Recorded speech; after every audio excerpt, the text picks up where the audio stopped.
वालेकुम जनाब, असी नवा काम शुरू किया सी तुहानूं विखाने कि किन्ना काम हो गया किन्ना कि नहीं। सौदी माशाअल्लाह बहुत खर्चा कर रहा है।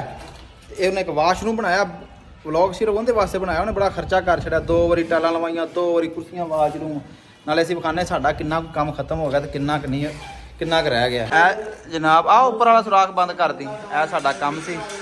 ये तकरीबन ये बंद किया सी, थल्ले ना सब्बा कर रहे सी यार, थल्ले ਇਹਦਾ लेवल वगैरह कर रहे थे, इस वास्ते रोका ये अज शुरू किया। असी उदन तो जनाब लगे ए देखो ए छत लाई सारी जिप्सम बोर्ड, ये सारा छत जिंक लगा सी, ए सारा बनाया है। एक आ वाशरूम बनाया है, ये तो छोटा वाशरूम है, तुहानूं वड्डा वाशरूम खाना उहदे ते बड़ा खर्चा किया। ए टाइल बनाई, छोटा एक वाशरूम है, ए मजलस आ बैठक जिन्हों कहा जाता, वो दरवाजा इनका। ए जनाब घर नूं रस्ता है, ए इनका किचन आ, ए किचन की छत लाती जिप्सम बोर्ड की।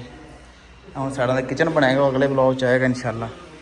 ए वेखो ए कमरा भी जिप्सम बोर्ड का फाइनल हो गया। डिकोर इहदे बस डिकोर साइडा ते हर तरफ चौं पासे मखफी लाई है, साइडा ते मखफी है, LED लगनी साइडा ते। ए जनाब ए हिस्सा फाइनल है, ये नहीं चेंज किया, पुराना ही है। ते एक आ वाशरूम, ये भी तकरीबन उन्होंने मसले कुर्सियाँ लवा ली।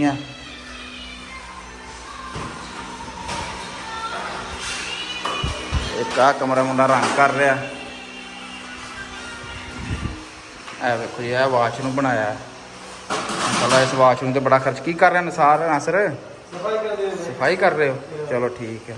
पीछे हटो थोड़ा सा, इसकी टूटी चलाओ। आ देखो देखो ऊपर इसका टेम्परेचर आता है, देख कितना प्यारा लगाया है।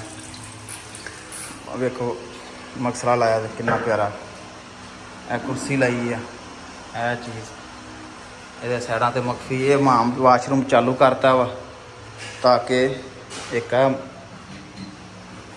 मक्स बेसन जिन्होंने कहा जाता मकसला, हर चीज़ बहुत महंगी माशाल्लाह लाई है। ए चेक करो, ए सारा कुछ दसदा नाल नाल। ए शावर लाए इनके नहाने वाला सिस्टम, ए शैंपू वगैरह रखने वास्ते सारा है। इत्थे बैठने वास्ते थोड़ा जिहा बनाया है ताकि बैठ के वाश साफ सूफ कर लिया करिए, पैर पूर धोने होने, साफ करने होने।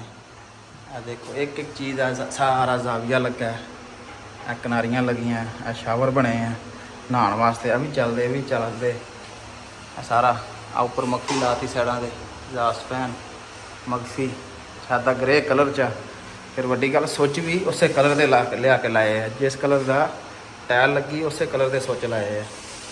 सारे उस कलर का बेसन लाया, मकसला लाया, कुर्सी विच सफेद है, बाकी सारा कुछ। दस्सियो जरूर कि माशाल्लाह वाशरूम कैसा बन गया। ए रंग कर रहे मुंडे, ए कमरा फाइनल हो जाना। यह जगह इन 2 कमरे फाइनल करने के बाद इत्थे उन्हें अपना बैड शैड रखना आंदा है, कपड़े वाला। अलमारी रंग कर रहे ताकि खराब ना कर दें। रंग खत्म हो जाएगा अज, चलो ठीक हो गया, पक्की गल आ। चलो रंग खत्म होएगा तो इनके सुच वगैरह लगनगे। इधर जनाब अली ठेकेदार साहब लगे रंग करन। अली साहब रंग मुक जाएगा अज, उच्ची सारी दस इंशाल्लाह। चलो मकाएगा तो फिर कोई बाकी काम बिजली वाले काम करनगे। हैं सुबह ही करनगे ना, चलो ठीक हो गया। ये एक है वाशरूम, इसकी सफाई सफुई खोनी है। ये भी टायर चेक करो, यदा सीलिंग का फैन आ, ये दीवार च नहीं है।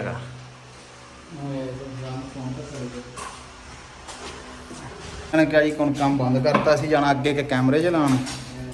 उधर एक होर काम सी, उस साइड ते चले कैमरे लाना सी। इत्थे इंशाल्लाह सुबह करांगे बाकी काम, तुहानूं विखाना सी, विखाता। यह कमरा सी एक, सारे कमरे तुहानूं विखाते। ਹੁਣ इंशाल्लाह बाकी नैक्सट व्लॉग ਦੇ ਵਿੱਚ ਗੱਲ ਹੋਏਗੀ, ਆਵਾਂਗੇ ਤੁਹਾਨੂੰ। वाशरूम चेक कराना सी कैसा बनया कैसा नहीं।